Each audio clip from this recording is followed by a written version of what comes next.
Welcome to footballgameplan.com, where football makes sense. I'm Memory Hunt, the czar of the playbook, bringing you the NFL matchup between the Washington Redskins and the Tennessee Titans.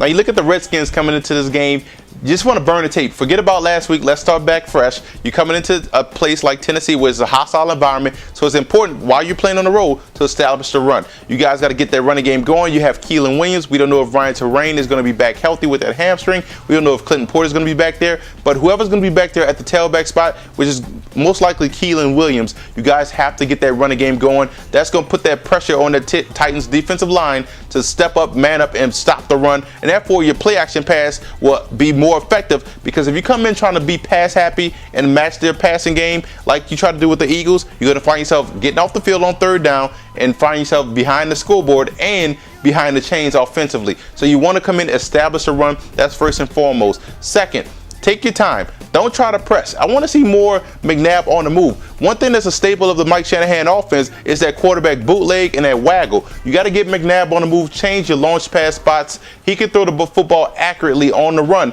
if he's given the time. So you have to make sure you get him on the move with the design waggles, the design rollouts, the sprint outs. Therefore, you're going to have some success. Now, defensively, I think Vince Young is going to be the starter this week, so that means push instead of pressure. You saw what happened against Michael Vick when you flew up the field. You can't allow yourself to fly up the field when playing an athletic quarterback that can get out the pocket. Push instead of pressure. You want to control the outside, collapse the pocket, force Vince to make plays from the pocket. He's doing well, but you want to force him to make plays from the pocket consistently. Now, defensively, again, you want to get after these guys. You want to put pressure. You don't have to worry about these fast wide receivers. You just roll cover some Moss and make these other guys beat you.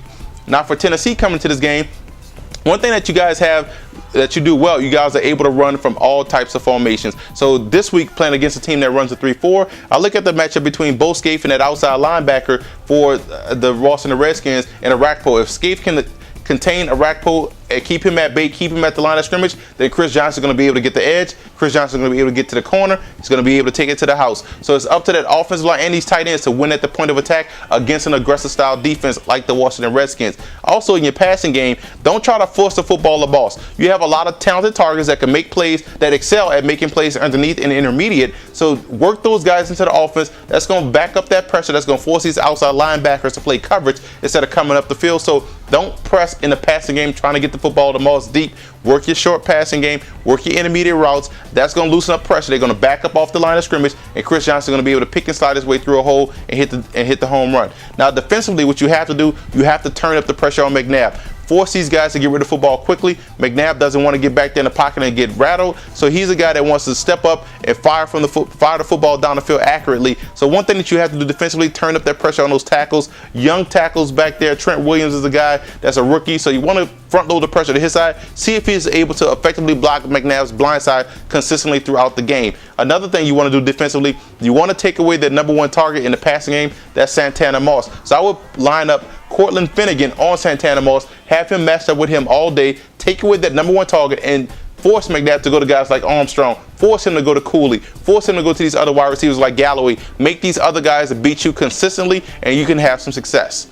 I'm going with Tennessee in this matchup. Tennessee right now has a little bit more balance on offense, more so than the Washington Redskins. They just don't have the targets right now for McNabb to consistently make the passing game work, and they hurt back there in the backfield, so the running game is going to be a little bit suspect. So I think Tennessee right now, aggressive defense, they can move the football at ease with that talented tailback and Chris Johnson, and they have the passing game clicking to where it works for Jeff Fisher type of offense, so they can consistently hit those passes that they need to stay ahead of the chains to keep the football moving. It's going to be a low-scoring game, but I think the Titans have enough offense and defense to win this one at home.